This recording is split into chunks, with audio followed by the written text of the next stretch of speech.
name is Mark Cruz. I'm a technical representative with Nikon Canada. And my name is Chris Oganek. I'm the National Technical Trainer for Nikon Canada. Today we're going to go over a couple of the main points on the new D5300. Kind of jumping right into it, we have three colors, black, red, and gray. Now, Mark, when people go into a store or they read online about the camera, one of the first things that they're going to hear about is the new sensor. So we have a 24 megapixel sensor, and we were kind of talking earlier about how you just moved into a new house, you have a bunch of bare walls. How is that high resolution going to help you decorate your new place? Yeah, so for me, when I make prints, I like to blow them up. I like to print them big. And with the 24 megapixels of the D5300, I'm pretty much able to expand them to whatever size I want. But the more practical thing for me is I'm able to crop. And when I do that, I can still print out, 11 by 14, 16 by 20, whatever the case may be, and still get pretty good clarity. Now, you, on the other hand, shoot a lot of sports. How has this camera helped in that? Well, there's a couple main things that you want from a sports camera.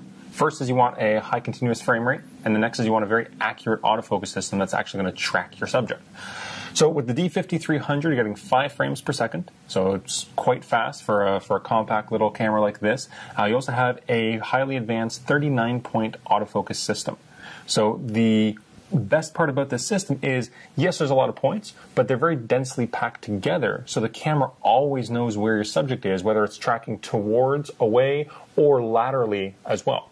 So you give this camera to anybody in the family, the teenager, your wife, your husband, doesn't matter. Anybody's going to be able to get great sport shots with the 5300. Definitely, I've seen an improvement in my soccer and hockey shots with this camera. Yep. So far we've kind of talked a few photography specs. So we've talked about the sensor, we've talked about the autofocus system. There's a lot of video specs in this camera as well. Any of them kind of jump out at you? Yeah, the first thing that's going to jump out to anyone that picks this camera up for the first time is the smoothness and the fluidity of the video. When you turn on your live view and you hit that record button, you're now shooting default at 1920 by 1080 at 60p. It's a super fast frame rate that gives you this unreal smoothness when you see it on your LCD screen, and especially when you put it up to a big LCD screen. Now, this is the first Nikon DSLR to ever have this feature, isn't it? Yes. The combination of the frame rate, the fast frame rate at 60p at 1920 by 80 is actually a first for a Nikon DSLR. So that's huge. And when you're slowing down your video later on in post-processing, if you, kind of dabble into that, you're going to find that those images and that video is a whole lot more smooth. Now, Nikon has also improved the way it autofocuses with the new 18-140. When it's combined with the D5300, you're going to find the autofocus in video is so much more smooth, but more importantly, so much more quiet with this lens. Nikon has also improve the LCD screen, the swivel LCD screen, by expanding it to 3.2 inches. So it's a bigger screen. For me, this is the #1 camera that I go to for stills and video because I do everything in one package and I take it around to all my travels. Now, speaking of travels, you travel a lot on this job. How has the D5300 helped with that? Well, I do a lot of traveling for work, but I also do a lot of traveling for my personal life as well.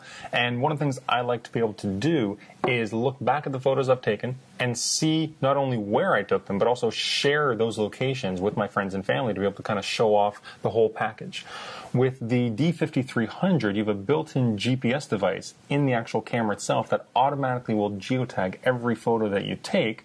And by opening up very easily our View in X2 software, you can go and view where every single photo was taken with a very high-resolution Google Maps that's attached right to it. So it makes it really, really easy to share and to view where you've taken the shots. The fact that that feature is built in is huge. I really like that. It is. Now, that isn't the only new built-in feature. There's also Wi-Fi. Yeah, well, in our house, it's a big thing because my wife is an iPhone shooter. She likes to use it a lot. It's simply because it's easy to share through her favorite social media sites. She always has it on her. It always has it on her. So now the D5300 can work with the iPhone or even Android-powered devices. And the way it does that, the built-in Wi-Fi feature allows them to transfer their images taken with the 5300 onto their device, whether it be their phone, their tablet, and immediately share. Now, that's something that's done quite easily. It's built in, and you really need no technical expertise whatsoever. So it's a great way to share immediately wherever you are through your favorite social media sites. Now, speaking of websites, how can we find out more about the D5300? Well, if anybody wants to find out more about the D5300, this small, compact DSLR that's jam-packed full of still and video features that pretty much anyone in the family can get great results from, you can feel free to go to any of our social media sites or go to Nikon.ca.